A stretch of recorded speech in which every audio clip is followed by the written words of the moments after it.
Hi everybody, this is the Baseball Hut, the amazing, spectacular, terrific, the great one, the People's Champion. Your host, the Hut, and welcome back to the Baseball Hut 2. I hope you like this video and hit that subscribe button. So we're back here talking about Juan Soto. We know that he's no longer with the New York Yankees.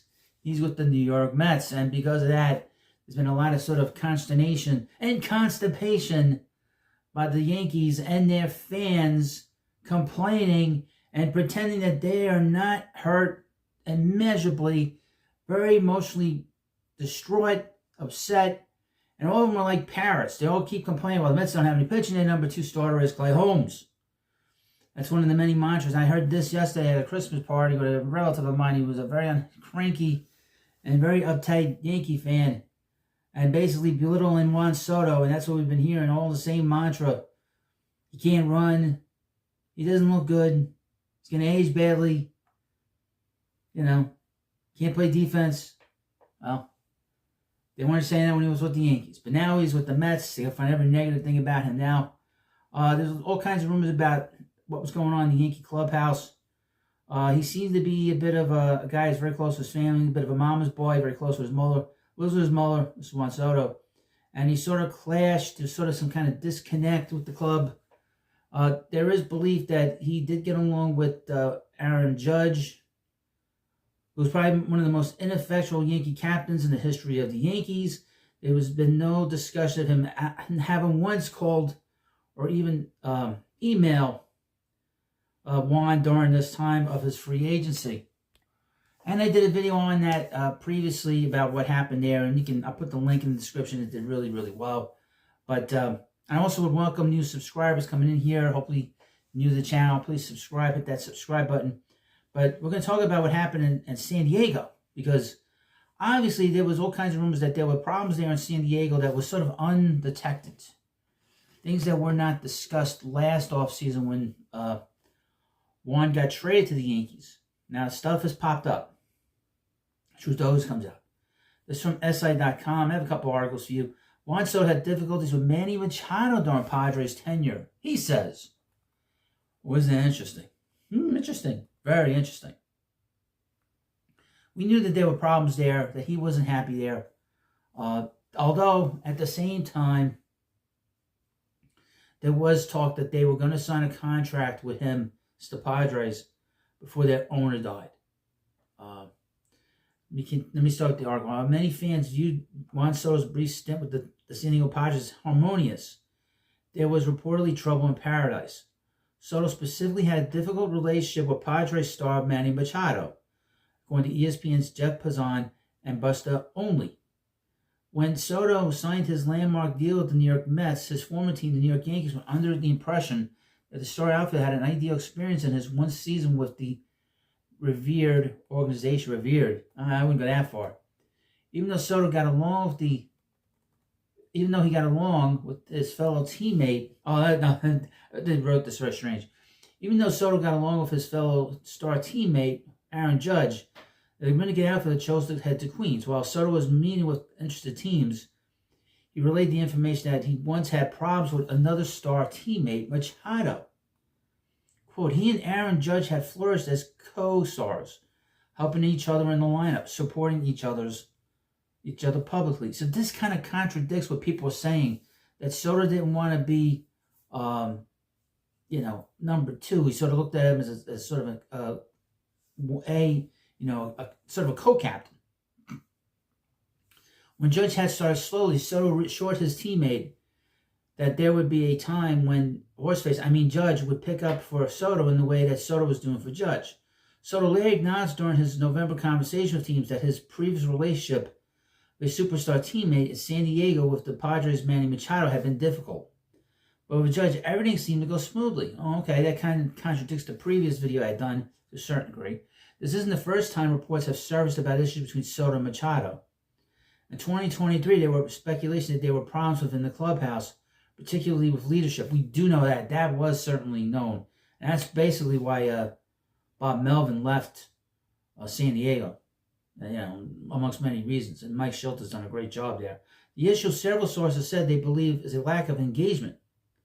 The San Diego Union Tribune's Kevin Acey reported at the time. This, according to multiple veterans who have been with the Padres for varying lengths of time, and most who have also played for other teams, is largely born of the team's best players being on their own programs to some extent. And in particular, is the product of there being an outsized presence who commands the room. A man who has shown the ability to carry a team, but has not exhibited the ability nor inclination to lift it. Soto's has had a number of superstar teammates throughout his 7-year career in the major leagues. During his rookie year with the Washington Nationals, Soto was alongside Bryce Harper. He mostly recently shared a clubhouse with Judge and will now join NL MVP finalist Francisco Lindor in Queens. Soto and Lindor will team up to help the Mets win their first World Series title since 1986. The star hopes to form a stronger bond in Queens. And from what people say about Francisco Lindor, is he gets along with everybody. That's a big thing. You need a star that's going to get along with everybody. And this is from Clutch Points. Juan Soto and Manny Machado had a difficult Padres relationship. So this is a pretty well-known story. Juan Soto just signed a historic 15-year, $765 million contract with the New York Mets, meaning this will be the third team he's played on over the past year. No, it's not. Well, I guess. Not in the past 3 seasons. Last offseason, Soto was traded from the Padres to the Yankees, and while the Padres were worried about his impending free agency, it sounds like his relationship with Manny Machado may have been another reason for the team to make the trade. They were talking about having him, they were going to make a big contract offer, and then once the contract offer fell apart because the owner passed away, like I said, that put the kibosh on any kind of signing. While San Diego went on a deep run with Soto and Machado leading the way, there were several reports of tension within their locker room. Those reports appear to have been true. Soto allegedly told teams that he met with during his free agency in November that he had a difficult relationship with Machado during their time together. Well, it's not good. Soto later acknowledged during his November conversation with teams that his previous relationship with his superstar teammate San Diego with the Padres, Manny Machado, had been difficult, Busto Olney and Jeff Passan of ESPN reported. Juan Soto and Manny Machado's frayed relationship could have led to the Padres trade. I don't know about that.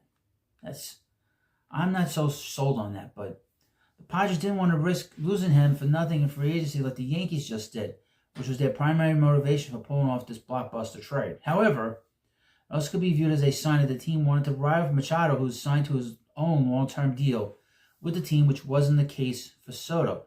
Now, Machado's been a pretty good player there. He's been a pretty good player anyway. He's not going anywhere. That contract is untradeable. Whatever the reason may be, Soto is now with the Mets, while Machado is still leading the Padres. But looking back on their time together with San Diego, it looks like there were some serious problems brewing between the two team superstars, and it makes the Padres' decision to trade him last offseason look even smart. Well, I don't know about that. The only smart thing they did was they got some talent for him. I mean, Michael King seems to be a pretty good starter, but boy, Yankees got nothing. They got nothing, and they deserve to have nothing. And the fans deserve to get even less. The nonsense is over. The darkness has been lifted, and now the time of the Mets has begun. Mets are going to take over. Just got to deal with the Dodgers. And that's not going to be easy, but it can be done. The age of the Yankees is done, over with. And the Yankee fans know it.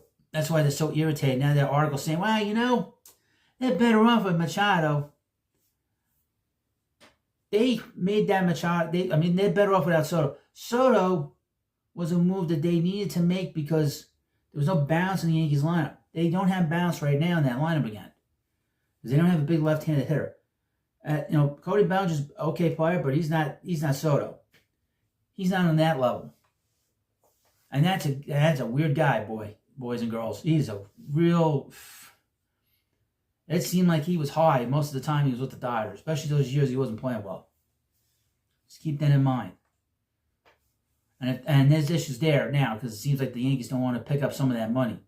So even though the Yankees were going to put a lot of money into the whole contract for Soto, they're haggling on some money that they can easily afford when it comes to Cody Bellinger. So don't tell me that money is not an issue with Hal Steinbrenner and the heirs to Steinbrenner thrown there. Just keep that in mind. It's not George. George didn't care about this. He would have gotten Bellinger, not worried about the money. That's for damn sure.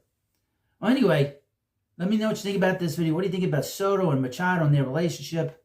And again, if you're a Met fan, you're rooting the hell out of this story. And again, like I said, we want to see the Yankees burn and their fans burn even more. Thank you for watching, and I'll see you later.